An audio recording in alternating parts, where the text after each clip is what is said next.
Good morning students, मैं धरणीधर वैष्णव और इतिहास की अगली क्लास लेकर आपके सामने चोल साम्राज्य हम पढ़ रहे हैं।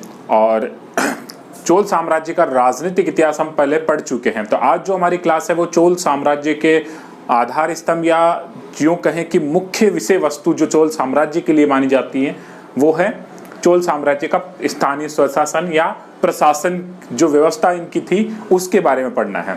देखिए, चोल साम्राज्य को मुख्यतः केवल और केवल एक चीज के लिए जाना जाता है, वो है इनका स्थानीय स्वशासन।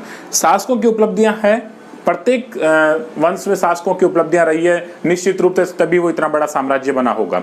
किंतु प्रत्येक साम्राज्य में कुछ न कुछ ऐसी विशेषता होती है जो महत्वपूर्ण होती है। यहाँ चोल साम्राज्य की बात करें तो इनका स्थानीय स्वशासन या स्थानीय जो शासन व्यवस्था थी, जैसी आज चल रही है वैसी जो लगभग प्राचीन भारत के इतिहास में वैसी शासन व्यवस्था की देन इन्हीं चोल साम्राज्य के बारे में है। तो चलिए आगे बढ़ते हैं चोल साम्राज्य की प्रशासन की तरफ। और उम्मीद है पिछली क्लासों में जो समझ में आया होगा, और मैं यही कहना चाहूँगा कि इस वीडियो को देखने से पहले जो राजनीतिक इनकी उपलब्धियां हैं वो जरूर देखें, इसके बाद हमें समझ में आसानी से होगा। हालांकि अब जो बात करने वाले हैं इस विषय में, तो कुछ ऐसे शब्द आने वाले हैं जो थोड़े क्लिष्ट होंगे, जिनकी शब्दावली क्लिष्ट होगी, या हो सकता है थोड़ा बहुत डिफरेंस हो। प्रत्येक बुक में क्या होता है, टाइपिंग में या यूँ कहें कि उच्चारण में कुछ भिन्नता हो सकती है, तो उसको अन्यथा ना लें, और थोड़ा बहुत हेरफेर होता है शब्दों में। तो यहाँ कुछ इस तरह के शब्द आने वाले हैं। तो देखिए, सबसे पहले चोल साम्राज्य में राजा की बात करें। चोल साम्राज्य में सबसे महत्वपूर्ण होता था राजा, और राजा कैसे होता था, वंशानुगत, यानी निरंकुश राजा होता था, वंशानुगत होता था, आनुवंशिक, जनता द्वारा चुना नहीं जाता था। यहाँ राजा जिस तरह से राजा बनते हैं उसी तरह से यहाँ राजा का पद होता था।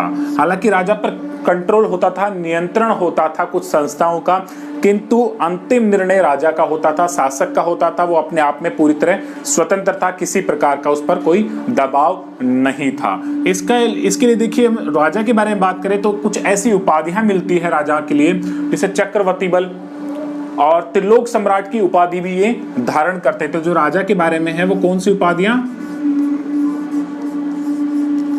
चक्रवर्ती बल, और दूसरी उपाधि है यानी यूँ कहें कि त्रिलोक सम्राट, यानी तीनों लोगों के जो सम्राट माने जाते हैं, उस हिसाब से ये अपने आप की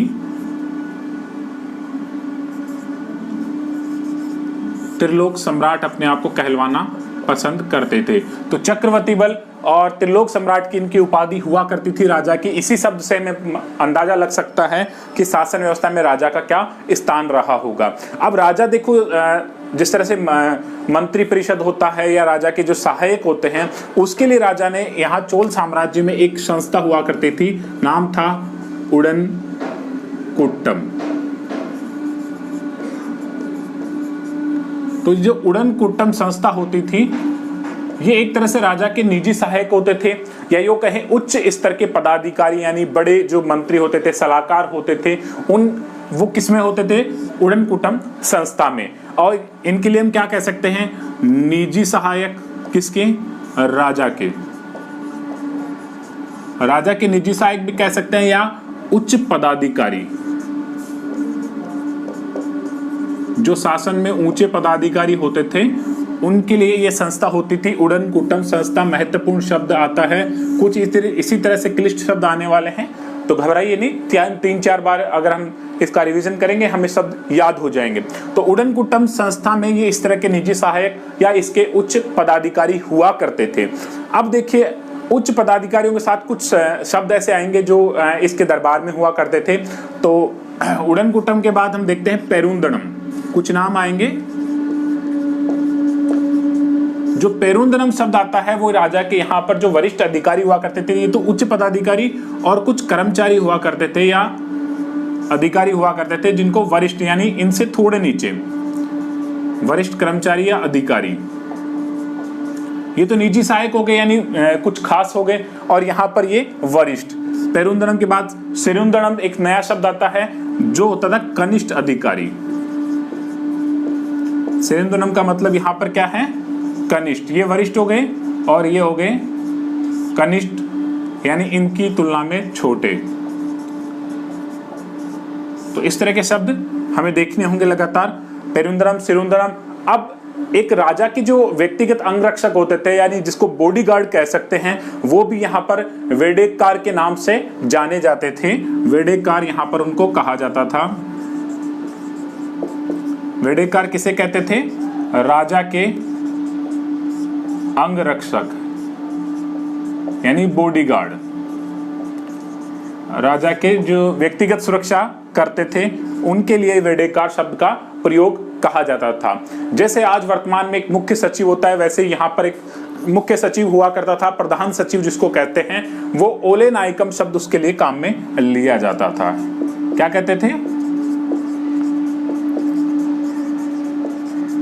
ओले नायकम किसको कहते थे?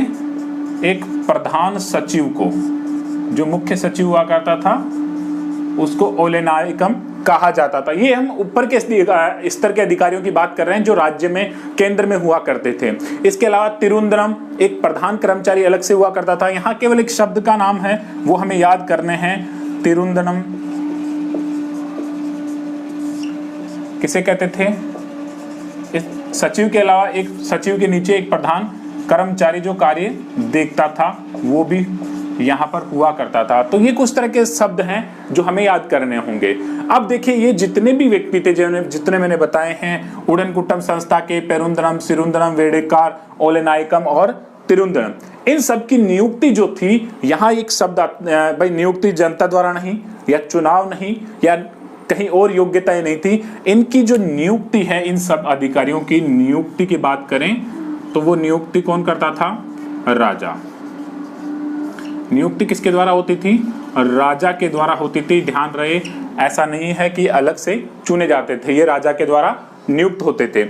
और इनको वेतन, ये एक महत्वपूर्ण शब्द है या महत्वपूर्ण तथ्य है यहाँ का, कि जो इनका वेतन होता था वो एक भूखंड के रूप में, यानी जमीन का हिस्सा दिया करता था, दिया जाता था। वहां से प्राप्त होने वाला राजस्व या वहां से प्राप्त होने वाली आय इनका वेतन हुआ करती थी। तो वेतन के बदले इनको क्या मिलता था? भूमि का खंड या भूखंड, टुकड़ा जमीन का या जमीन का कुछ हिस्सा मिलता था, जिसके बदले होने वाली आय से ही अपना जीवन यापन करते थे। वही इनका वेतन हुआ करता था। तो देखिए, ये हम जो बात की मैंने, ये कुछ स्थानीय स्तर पे नहीं, ये ऊपरी स्तर पे, यानी राजा के जो केंद्रीय शासन है वहां की बात है। वहां पर ये कुछ अधिकारी हुआ करते थे। चाहे तो स्क्रीनशॉट ले सकते हैं इन शब्दों का, क्योंकि ये हमारे कुछ हैं शब्द हैं जिनको हमें क्लिष्ट हैं, याद करने होंगे। चलिए आगे बढ़ते हैं। वापस देख लिए, उडनकुट्टम संस्थान निजी सहायक, पेरुंदरम वरिष्ठ, सिरुंदरम कनिष्ठ, वेडेकार राजा के अंगरक्षक, ओले नायकम प्रधान सचिव और तिरुंदरम प्रधान कर्मचारी हुआ करता था। अब राजा के बाद बात करें कि साम्राज्य किस तरह से बटा हुआ था। जैसे आज अगर हमारे देश की बात करें तो सबसे पहले राष्ट्र है एक भारत, उसके नीचे राज्य हैं, वो 28-29 राज्यों में बटा हुआ है। और उसके बाद राज्यों में जिले होते हैं, जिलों के नीचे यूँ कह सकते हैं तहसील होती है, तहसील के नीचे ग्राम होता है या ग्राम पंचायत होती है। तो उसी तरह से यहाँ पर शासन व्यवस्था बटी हुई थी। तो दोनों को तरफ से हम समझते हुए चलेंगे। जैसे आज राष्ट्र होता है या राज्य हम कह सकते हैं, तो यहाँ पर चोल साम्राज्य में उसके स्थान पर क्या हुआ करता था? उसको राष्ट्रम कहते थे। राष्ट्र यहाँ हम राज्य कहते हैं, और यहाँ चोल साम्राज्य में क्या कहते थे? उसको राष्ट्रम। ये शब्द यहाँ पर काम में लिया जाता था। अब पूरा एक ही है, यहाँ कोई राष्ट्र के लिए कोई शब्द अलग नहीं है। अब जैसे यहाँ राष्ट्र में राज्य होते हैं हमारे, यहां पर अगर बात करें राज्यों की, तो यानी राज्यों को हम ये भी कह सकते हैं प्रांत, राज्य या प्रांत। तो यहां पर उसके लिए राष्ट्र के नीचे क्या कहा जाता था? उनको कहा जाता था मंडलम। राज्यों को क्या कहते थे? मंडलम। ध्यान रहे, ये कुछ महत्वपूर्ण शब्द आने वाला है जो इसका विभाजन है वो। तो यहाँ पर मंडलम राष्ट्र के नीचे, राष्ट्रम के नीचे हुआ करते थे। चोल काल में लगभग 6 मंडल थे। कितने मंडलों में बटा हुआ था? 6 मंडल में बटा हुआ था। यहाँ पर जो इस मंडलम का मुख्य अधिकारी होता था, वो ज्यादा से ज्यादा कोशिश ये की जाती थी कि राज परिवार का राजकुमार होता था, और उस राजकुमार को वायसराय यहाँ पर कहा जाता था। यानी इसका प्रधान जो होता था, हम कह सकते हैं वो उसको क्या कहते थे, राजकुमार या राज परिवार का व्यक्ति, और उसके लिए क्या शब्द काम में लेते थे, वायसराय, जो किसको रिपोर्ट करता था, सीधा राजा को रिपोर्ट करता था। मंडलम के नीचे अगर यहां बात करें तो जैसे आज डिवीजन होता है या यूं कह सकते हैं संभाग होता है, तो संभाग यहां पर डिवीजन का शब्द, डिवीजन यहां कह सकते हैं, संभाग जिसको हम कह सकते हैं, तो डिवीजन हुआ करता था। और यहां मंडलम जो था डिवीजन में बटा हुआ था, यानी कुछ एक बड़ा हिस्सा, तो उसको कोट्टम या बलनाडु कहा जाता था। क्या कहते थे, कोट्टम या बलनाडु।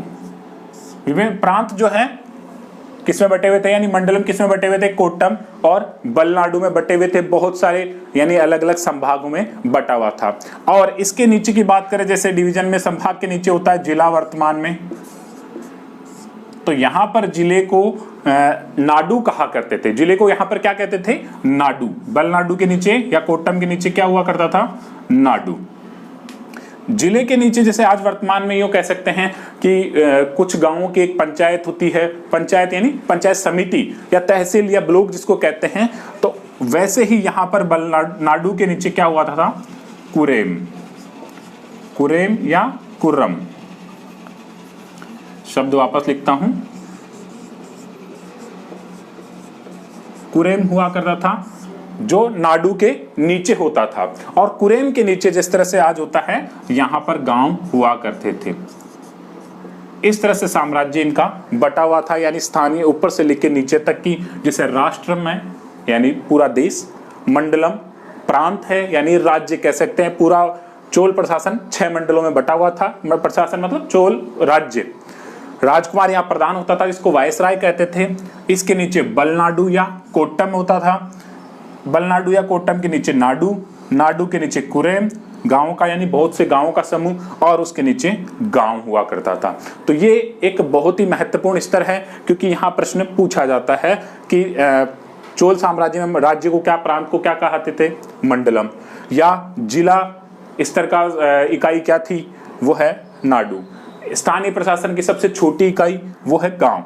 तो इसका चाहे तो स्क्रीनशॉट इसका भी ले सकते हैं, उसके बाद हम आगे बढ़ते हैं। देखिए अब इस जो ये राज्य है, शासन प्रबंध है, इसका प्रबंध करते हैं यहाँ, यानी यहाँ पर अलग अलग क्षेत्रों में अलग अलग इनके कुछ शब्द प्रयोग में लिए जाते हैं, उनके बारे में देखते हैं। जिससे हमने कुरेम देखा, वैसे ही मिलता जुलता शब्द है कुर्रम। तो कुरम यानी भी शब्द बताया था, तो वापस देख सकते हैं, कुरेम लिखा था मैंने, पर यहाँ कुर्रम, और कुर्रम जो होता था वो ग्रामों का समूह होता था। तो ये भी प्रश्न आ सकता है कि कुरेम क्या था, क्या होता था, ग्राम समूह, कुर्रम। और इसके अलावा एक शब्द है जो हमारे लिए बार बार आएगा स्थानीय स्वशासन में या चोल प्रशासन में, वो शब्द होगा उर। यहाँ पर उर सबसे महत्वपूर्ण शब्द, जिसको विस्तार से देखेंगे।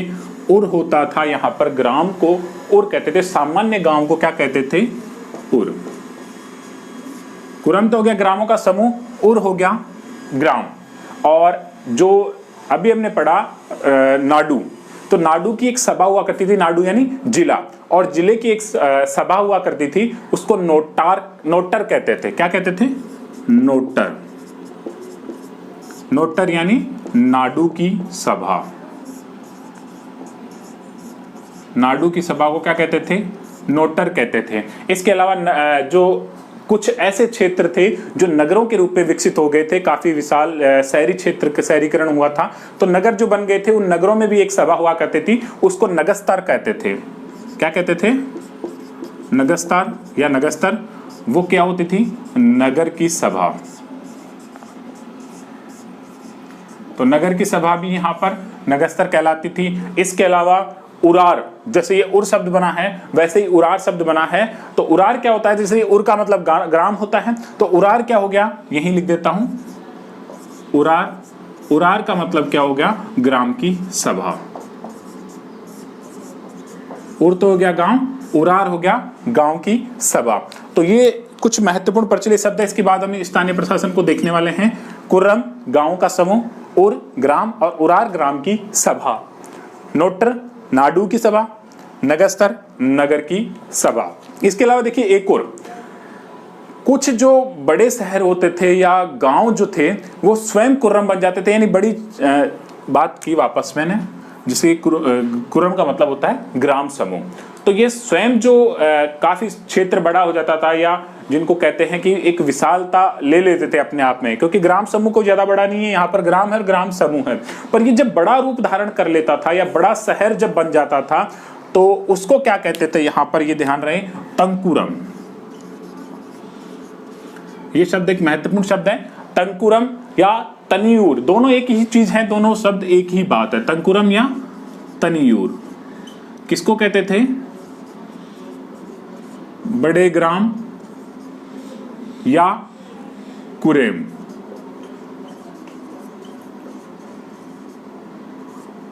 बड़े ग्राम या कुर्रम, जो यूं कह सकते हैं जो स्वयं कुर्रम बन जाते थे, या ग्राम जो स्वयं कुर्रम बन जाते थे। बड़े ग्राम या कुर्रम नहीं, यहां पर काम मिलेंगे हम ग्राम, जो कुर्रम बन जाते थे, उन्हें क्या कहा जाता है? तंकुरम या तनियूर, उनके लिए शब्द काम में लिया जाता था। ये भी एक प्रचलित शब्द है। यहाँ केवल इन शब्दों की महत्व है, ये शब्द प्रश्नों के रूप में हमारे सामने उपस्थित होंगे कई बार, इसलिए इनका ध्यान रखना जरूरी है। कुरम ग्राम समूह, उर ग्राम और उरार ग्राम की सभा, नगस्तर नगर की सभा, सॉरी नगर की सभा, हाँ, और नोटर नाडू की सभा। चलिए स्थानीय प्रशासन की तरफ अब बढ़ते हैं हम, जिसके लिए हमें पढ़ना है, जो महत्वपूर्ण है। स्थानीय प्रशासन जो है चोल का, वो सबसे महत्वपूर्ण है।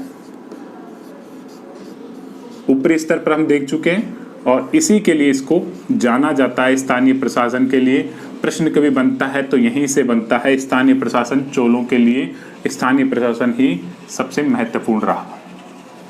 स्थानीय प्रशासन में देखो जो ग्राम होता था, क्योंकि ज्यादातर क्षेत्र जो ग्रामीण था, तो ग्राम में 2 प्रकार की सभाएं हुआ करती थी। कितने प्रकार की? 2 प्रकार की सभाएं। 2 प्रकार की क्या होती थी? सभा, जिनको हम देखने वाले हैं। 2 प्रकार की सभा हुआ करती थी, और इन सभाओं का जो कार्य होता था, वो कार्य क्या था? इनका भूमि कर संग्रह करना या कर इकट्ठा करना, इनका मुख्य काम क्या था? भूमि कर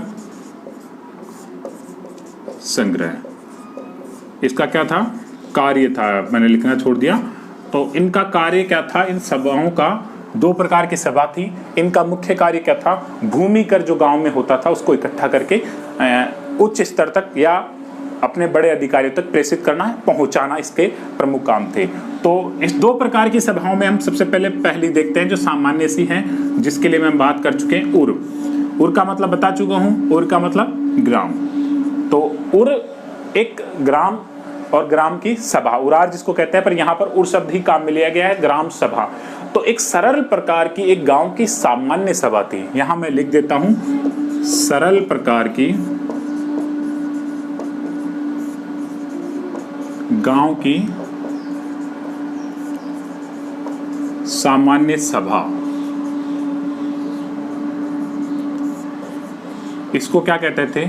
उर कहते थे। यानी जैसे आजकल नॉर्मल गांव होते हैं, गांव में पंचायत होती है, वैसे ही यहाँ पर जो सभा होती थी, सिंपल सी सभा है, इसमें कोई कुछ अलग नहीं है। क्योंकि दूसरा आने वाला है, इसलिए हम थोड़ा क्लिष्ट हो जाएंगे। यहाँ पर इसको देखना जरूरी है कि सामान्य है, इसमें कोई लाग लपेट कुछ नहीं है। उर गांव की सामान्य सभा, और इसकी जो सभा तो संपूर्ण बहुत से लोग शामिल होते थे, किंतु इसकी कार्य समिति बनाई जाती थी। उस कार्य समिति को कहते थे आलू गणम। कार्य समिति उर की क्या होती थी? कार्य समिति। और उस कार्य समिति को क्या कहते थे? आलू गणम। आलू नहीं गिनते थे, आलू गणम कहते थे, और गणम भी कई बार शब्द प्रयोग में लिया जाता था। तो आलू गणम या गणम, ये क्या होती थी? उर की कार्य समिति। इस सभा की जो उर की सभा है, उस सभा की कार्य समिति को क्या कहते थे? आलुगणम या गणम। तो ये इसके लिए हम ज्यादा कुछ डीपली नहीं जाएंगे। इसका सामान्य सा प्रशासन था, गांव का भूमि कर इकट्ठा करना था इस कार्य समिति का, और भूमि कर को ऊपरी स्तर पर शासकों तक पहुंचाना होता था, ये इनकी जिम्मेदारी थी। ऐसा नहीं करने वाले को दंड भी भोगना पड़ता था। तो अब देखिए ये एक प्रकार की सभा हो गई, सामान्य है, इसमें कोई कुछ नहीं है। उर है, हमें सिंपल सा प्रश्न आ जाएगा, उर क्या थी? गांव की एक सामान्य सभा। उर की जो कार्य समिति होती थी उसको आलूगणम कहते थे। ये उर के लिए प्रचलित शब्द है। अब है जो महत्वपूर्ण है या कुछ अलग जो है वो हम पढ़ने वाले हैं, वो है महत्वपूर्ण दूसरी चीज, नंबर 2, तो वो है सभा या महासभा। ये कुछ अलग है तो ऊर्जे से ही और गांव में ही काम करती थी, किंतु ऐसे कौन से गांव थे जहां पर ये महासभा काम करती थी? क्योंकि सभी गांवों में तो उर हुआ करती थी, तो सभा या महासभा कहां हुआ करती थी? तो सभा या महासभा उन गांवों में, यानी पहले शब्द लिखता हूं मैं, एक अग्रहार गांव में ये काम करती थी। अब अग्रहार गांव कौन से हो गए? अग्रहार गांव में ये सभा या महासभा काम करती थी। तो ये कौन से थे अग्रहार? अग्रहार वो गांव थे जो ब्राह्मणों को दान में दिए गए थे, यानी ब्राह्मणों को शासकों के द्वारा दान में दिए गए गांव। यहां ये शब्द ध्यान रहे, ब्राह्मणों को, महत्वपूर्ण स्थान था ब्राह्मणों का। यहां पर ब्राह्मणों को दान में दिए ग्राम, वो क्या कहलाते थे? अग्रहार कहलाते थे। तो यहां ये भी प्रश्न बन गया कि ब्राह्मणों को दिए जाने वाले, दान में दिए जाने वाले गांवों को क्या कहते थे? तो अग्रहार उनको कहा जाता था। अब ब्राह्मण है तो सामान्य सी बात है, यहां पर ब्राह्मणों को विद्वानों के रूप में देखा जाता था। तो ये विद्वानों की या ब्राह्मणों की या इनमें भी आपस में जो धर्मात्मा होते थे, विद्वान होते थे, उनकी एक समिति होती थी, वो कहलाती थी सभा या महासभा। ब्राह्मणों को दिए गए पूरे गांव को तो क्या कह दिया? अग्रहार। अब इस अग्रहार जो गांव है, इन गांवों में ऐसे लिख सकते हैं, इन गांवों में जो यो कह सकते हैं धर्मात्मा या विद्वानों की कार्य समिति, किसकी? धर्मात्मा या विद्वानों की कार्य समिति जो होती थी उसे कहते थे क्या? सभा या महासभा। उसे क्या कहते थे? महासभा। समझ में आया?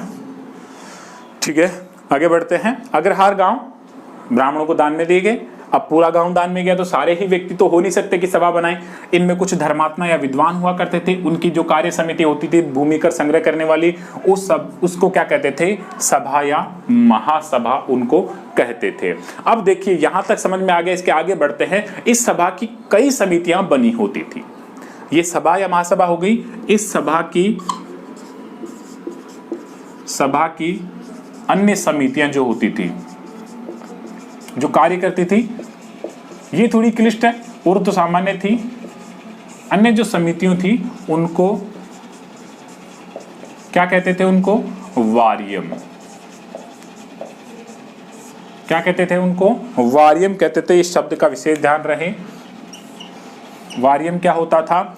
इस सभा या महासभा की, चोल काल में सभा या महासभा की कुछ अन्य समितियां होती थी, उनको क्या कहते थे? एक समिति तो हो गई सभा या महासभा जो उस गांव की विद्वान लोगों की, धर्मात्मा लोगों की थी, और दूसरी हो गई वारियम, यानी इस सभा या महासभा की कुछ छोटी छोटी कार्य समितियां बना दी गई थी जो काम करती थी। अब इन सदस्यों का जो निर्वाचन है वो सबसे महत्वपूर्ण है। यहाँ पर वही हमें पढ़ना है, उसी से संबंध में यहाँ पर प्रश्न बनते हैं। तो जो इन सभा या समितियों का निर्वाचन होता था, इसका निर्वाचन, जो वारियम का निर्वाचन होता था या इनके सदस्यों का जो निर्वाचन होता था, वो पूरे गांव को 30 वार्डों में, निर्वाचन के बारे में हम बात कर रहे हैं, कुछ महत्वपूर्ण तथ्य निर्वाचन के, ग्राम 30 वार्ड में बांटा जाता। गांव के कितने वार्ड कर दिए जाते? 30 वार्ड कर दिए जाते। और निर्वाचन कैसे होता था? लाट या लॉटरी पद्धति से, एक ही बात है।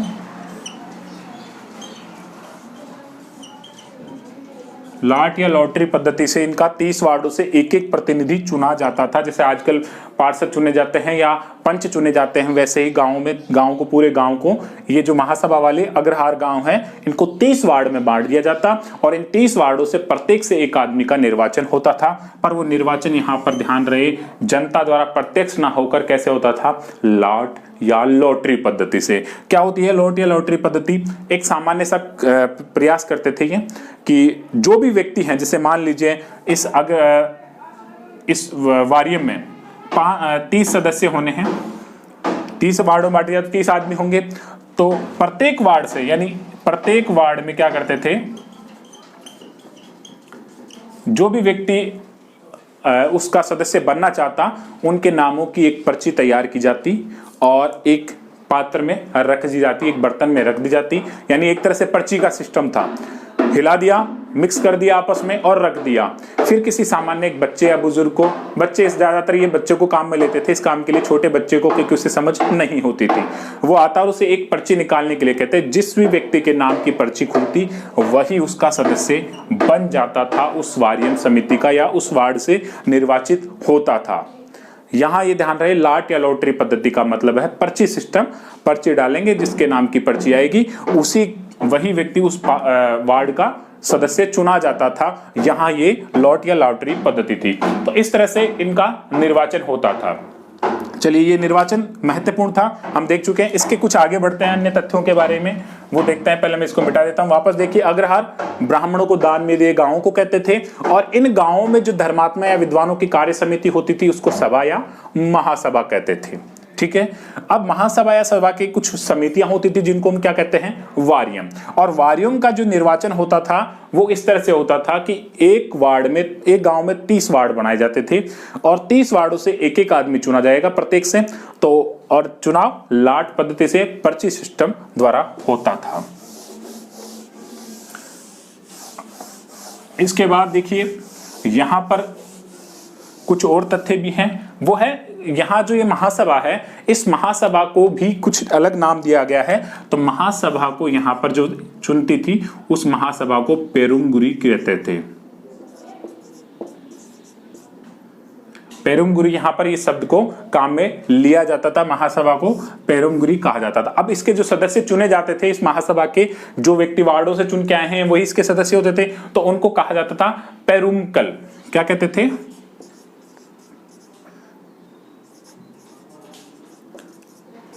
पेरुमगुरी इस सभा को कहते थे और पेरुमकल क्या कहते थे, इसके जो सदस्य चुने जाते थे।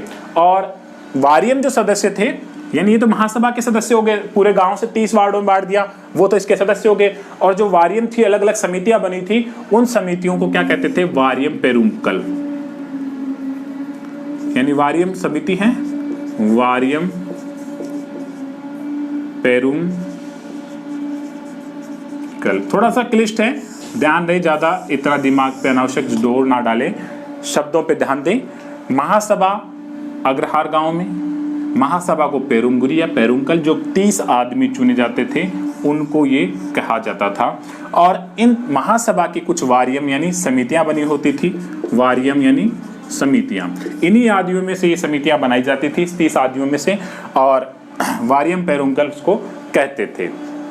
अब यहाँ पर इनकी योग्यताओं के बारे में कई बार प्रश्न आता है कि महासभा के सदस्य चुने जाने के लिए या सभा के सदस्य चुने जाने के लिए चोल काल में क्या योग्यताएं और अयोग्यताएं थी। तो पहले बात करते हैं योग्यताओं के बारे में।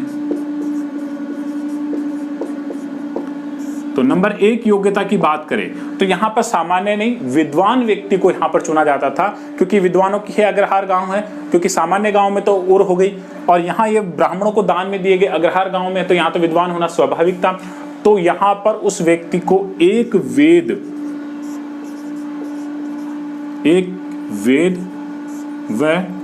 वेद का जो भाष्य होता था, टीका टिप्पणी होती थी, भाष्य का ज्ञान होना जरूरी था। एक वेद व भाष्य का ज्ञान होना जरूरी था, और या फिर 1/4 वेली भूमि का स्वामी, वेली भूमि का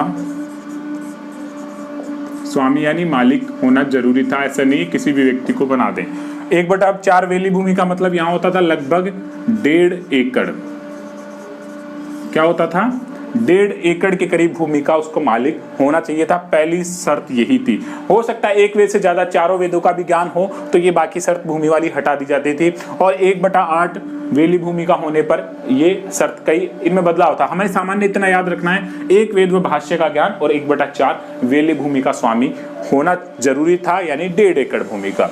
नंबर 2, दूसरी जो शर्त है वो यहाँ पर ये थी कि निजी घर में उसका आवास होना चाहिए था। यहाँ पहले आयु की ले लेते हैं, 35 से 70 वर्ष की उसकी आयु होनी चाहिए थी। हालांकि ये पहले आनी चाहिए, ये प्रथम रख देते हैं, कोई बात नहीं। और ये दूसरी शर्त थी। पहली शर्त क्या थी, 35 से 70 वर्ष की उसकी कम से कम आयु होनी चाहिए थी, उससे कम नहीं, उससे ज्यादा नहीं। और दूसरा हो गया 1 वेद व भाष्य का ज्ञान। नंबर तीसरी जो शर्त है वो है निजी घर में आवास, यानी खुद का घर होना चाहिए था, ऐसे नहीं कहीं बाहर भटक रहा हो। निजी घर में आवास, ये तो थी इसकी योग्यताएं कि ये तो होनी जरूरी थी। 35 से 70 वर्ष आयु, निजी घर में आवास, 1 वेद व भाष्य का ज्ञान। इसके अलावा कुछ अयोग्यताएं भी थी। अयोग्यताओं को फिर देखते हैं।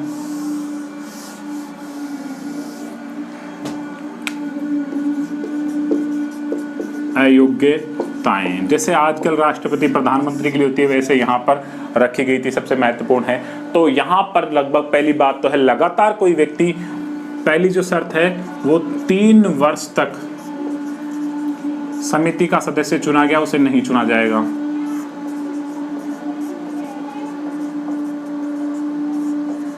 तीन वर्ष तक जो व्यक्ति समिति का सदस्य रहा उसे नहीं चुना जाएगा, ध्यान रहे। नंबर जो दूसरी शर्त है यहाँ पर, दूसरी शर्त यहाँ रखी जाती थी कि किसी गबन का आरोप हो, यानी कोई भ्रष्टाचार में लिप्त हो, गबन के आरोपी को आरोप उसको भी नहीं लिया जाता था। नंबर 3, गबन के बाद अपराध में लिप्त हो, कोई अपराध में कोई अपराधी हो उसे भी यहाँ नहीं शामिल किया जाता था। नंबर 4 की बात करें, जो अगला बिंदु है, तो वो है शूद्रों के यहाँ पर ये सिद्धांत प्रचलित था कि ब्राह्मणों का गांव है, अगर शूद्रों के संपर्क से अपवित्र हो गया तो उसे भी नहीं चुना जाएगा। तो शूद्रों को यहाँ पर अछूत माना जाता था। शूद्रों से संपर्क, शूद्रों के संपर्क से अपवित्र व्यक्ति, उसे भी नहीं चुना जाएगा। तो ये कुछ अयोग्यताएं थी। योग्यताएं हमने देखी, 35 से 70 वर्ष, भूमि का स्वामी 1/4 और वेली भूमि का, इसके अलावा एक निजी घर में आवास। और ये अयोग्यता 3 वर्ष तक जो सदस्य रह गया उसको नहीं चुना जाएगा, गबन का आरोप, अपराध में लिप्त हो और शूद्रों के संपर्क से अपवित्र हो गया हो। तो अब देखिए कई गांवों में, यहाँ हमने ये सभा और उर की बात कर ली, तो यहाँ पर एक सही है, ये भी प्रश्न आता है कहीं कॉन्सेप्ट रूप में, फैक्ट के रूप में आ जाए कि उर में सभा होती थी या नहीं होती थी। तो कई गांवों में उर और सभा दोनों काम करती थी। तो कई जो गांव थे उर व सभा दोनों थी। ये भी यहाँ महत्वपूर्ण है क्योंकि कई बार फैक्ट के रूप में पूछ लिया जाता है, तो ये ध्यान रहे, कई गांवों में उर और सभा दोनों ही काम करती थी। अब ये तो हो गई 2 सभा और उर और सभा, महासभा। इसके अलावा अब नगरों की बात करें तो नगरों में भी कुछ विशेष प्रबंध यहाँ पर था। उसके लिए हम जनरल सी बात देखेंगे। तो जो नगरों के तीसरे प्रकार की जो सभा होती थी उसको नगरम कहते थे। नगरम क्या होती थी? तीसरे प्रकार की।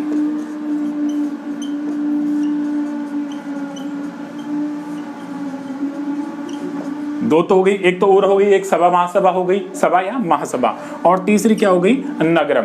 तो जो बड़े व्यापारिक नगर थे, तीसरे प्रकार की कहाँ होती थी? बड़े व्यापारिक नगरों में। वहां पर क्या होती थी? नगरम होती थी। तो इस तरह से हमने चोलों के स्थानीय प्रशासन को देखा और सभा महासभा और नगरम, ये इनका स्थानीय प्रशासन था जिसके लिए इसको मुख्यतः जाना जाता है। उम्मीद है समझ में आया होगा। अगली क्लास में हम इनकी अन्य उपलब्धियां देखेंगे। धन्यवाद।